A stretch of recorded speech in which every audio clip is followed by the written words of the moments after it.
મી એટલે મૃદુતા, છા એટલે દોષોને ઢાંકવા, મી એટલે આર્દવતા, દુ એટલે આત્માના દુષ્કૃત, ક એટલે કર્મો, ડમ એટલે નાશ કરું છું. કોમળતાથી દોષોને ઢાંકી સરળતાપૂર્વક આત્માના દુષ્કૃત કર્મોનો નાશ કરવો, તેનું નામ મિચ્છામી દુક્કડમ.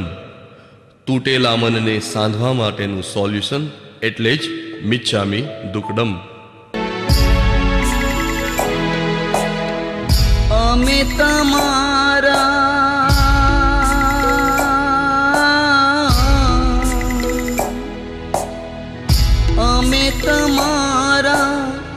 તમે અમારા, ભાવના એવી રાખીએ, અહિંસા પરમો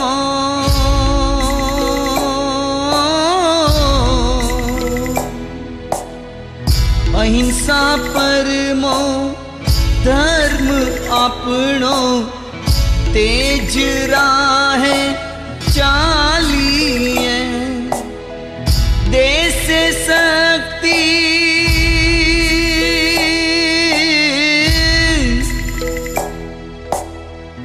દેશ શક્તિ પ્રભુજી સૌને શ્રદ્ધા મનમાં રાખીએ, મિચ્છામી દુક્કડમ કહીને અમે સહુ જીવોને ખમાવીએ, વેર ઝેરને ભૂલી જઈને ક્ષમા સૌની માંગીએ, મિચ્છામી દુક્કડમ કહીને અમે સૌ જીવોને ખમાવીએ, સહુ જીવોને ખમા